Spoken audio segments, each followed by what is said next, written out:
નમસ્કાર મિત્રો, તાજા અને ખૂબ જ અગત્યના મહત્વના મોટા સમાચાર પીએમ નરેન્દ્ર મોદીનું હવે ખાવાનું પીવાનું અને બોલવાનું પણ બંધ અને ફરી ભાજપની વધારી ચિંતા. નવા પીએમ ઉમેદવાર અંગે જાહેરાત અને ગુજરાતમાં અગ્નિકાંડ. ગાંધીજી મોદી વિવાદ જેવા સમાચાર જાણતા પહેલા તમે જો ચેનલમાં નવા હો તો ખાસ મિત્રો આપણી ચેનલને ફટાફટ સબસ્ક્રાઇબ કરી લેજો, કારણ કે રોજના તાજા અને ઉપયોગી સમાચાર આખો દિવસના સમયસર અમે તમને આપતા રહીશું. વિડીયો પસંદ આવે તો લાઈક કરી દેજો અને વધુને વધુ આપના મિત્રોને ઝડપથી મોકલી આપજો.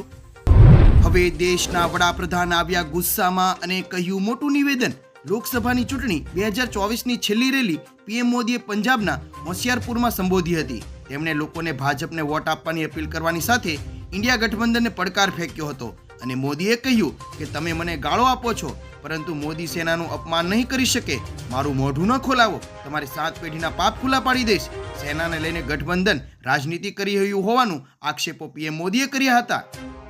ત્યારબાદ દેશના વડાપ્રધાને ગાંધીજી વિશે આપ્યું વિવાદાસ્પદ નિવેદન. એક ઇન્ટરવ્યુ દરમિયાન નરેન્દ્ર મોદીએ મહાત્મા ગાંધી વિશે કેટલાક કરેલા નિવેદન બાદ વિવાદ શરૂ થયો છે. તેણે કોંગ્રેસ પર આરોપ લગાવતા કહ્યું કે તે વિશ્વને ગાંધીજી વિશે જણાવવામાં ઊણી ઉતરી છે. તેમણે ઉમેર્યું કે દુનિયામાં મહાત્મા ગાંધી વિશે કોઈ જાણતું ન હતું. જ્યારે રિચર્ડ એટબરોએ ગાંધી ફિલ્મ બનાવી ત્યારબાદ લોકોને તેના વિશેની જાણવાની ઉત્સુકતા થઈ. આ નિવેદન બાદ વિપક્ષ લાલઘુમ થયું છે.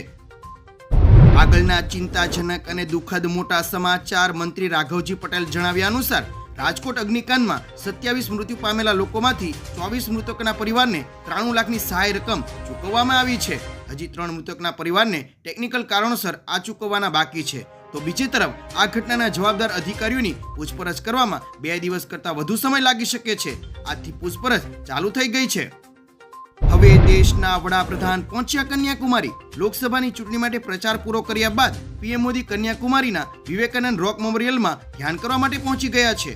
આ પહેલા તેઓએ ભગવતી અમ્માન મંદિરમાં પૂજા પ્રાર્થના કરી હતી. ત્યાર પછી આજ સાંજથી લઈને 1 જૂનની સાંજ સુધી વિવેકાનંદમાં જ્યાં ધ્યાન તપ કર્યું હતું ત્યાં ધ્યાન કરશે. પીએમ પ્રખ્યાત વિવેકાનંદ રોક મેમોરિયલમાં લગભગ 45 કલાક સુધી ધ્યાન કરશે, જેને લઈને સમગ્ર જિલ્લામાં કડક સુરક્ષા કરી દેવામાં આવી છે. વધુમાં મિત્રો તમને જણાવી દે કે પીએમ નરેન્દ્ર મોદી ચૂંટણીના છેલ્લા તબક્કાના પ્રચાર સમાપ્ત કર્યા બાદ આજથી વિવેકાનંદ રોક મેમોરિયલમાં 45 કલાક ધ્યાનમાં બેસશે. પીએમ મોદી આજે એટલે કે 30મી મેના સાંજથી લઈને 1 જૂનની સાંજ સુધી 45 કલાક ધ્યાનમાં બેસી શકશે. આ એવું સ્થળ છે કે જ્યાં સ્વામી વિવેકાનંદ પણ ધ્યાનમાં બેઠા હતા. પીએમ મોદીની સુરક્ષાને લઈને કડક વ્યવસ્થા ગોઠવાઈ ગઈ છે. 5 વર્ષ પહેલા પીએમ મોદીએ 2019ની ચૂંટણી પ્રચાર બાદ કેદારનાથ ગુફામાં પણ ધ્યાન ધર્યું હતું. આગળના મહત્વના સમાચાર અને ભાજપની ચિંતા વધારી. યોગેન્દ્ર યાદવે રાજસ્થાન, ગુજરાત અને યુપીમાં બીજેપીને લઈને નવી ભવિષ્યવાણી કરી છે. જે મુજબ બીજેપીના વોટ શેરમાં 5 થી 10% ઘટાડો થશે. ગુજરાત, રાજસ્થાન અને યુપીમાં આ વખતે બીજેપી માટે ક્લીન સ્વીપ કરવું શક્ય નથી. આ વખતે બીજેપી 3 રાજ્યોમાં કેટલીક સીટો ગુમાવી શકે છે. ગુજરાતમાં બીજેપીનો વોટ શેર ઘટશે. બનાસકાંઠા, આણંદ અને ભરૂચ બેઠક પર બીજેપીની મુશ્કેલી વધી શકે છે. ગુજરાતમાં બીજેપી 2 બેઠકો ગુમાવી શકે છે. એટલું જ નહીં મિત્રો, તમને જણાવી દે કે પીએમના નવા ઉમેદવાર અંગે કરી મોટી જાહેરાત. દિલ્હીમાં 1 જૂને યોજાનાર ઇન્ડિયા ગઠબંધનની બેઠકમાં પીએમના ઉમેદવારની પસંદગી થઈ શકે છે. તમામ દિગ્ગજ નેતાઓ બેઠક માટે કોંગ્રેસના આમંત્રણનો સ્વીકાર કર્યો છે. શરદ પવાર, રાહુલ ગાંધી, અરવિંદ કેજરીવાલ, સપા તરફથી અખિલેશ યાદવ અને આરજેડી તરફથી તેજસ્વી યાદવ બેઠકમાં ભાગ લેશે. આ મુદ્દે જયરામ રમેશે કહ્યું કે બહુમતી નક્કી થયા બાદ તમામ સહયોગી દળો 48 કલાકથી ઓછા સમયમાં પીએમ પદ માટે ઉમેદવારીની પસંદગી કરી લેશે. હવે દેશના વડાપ્રધાન નરેન્દ્ર મોદીનું ખાવા પીવાનું અને બોલવાનું પણ બંધ.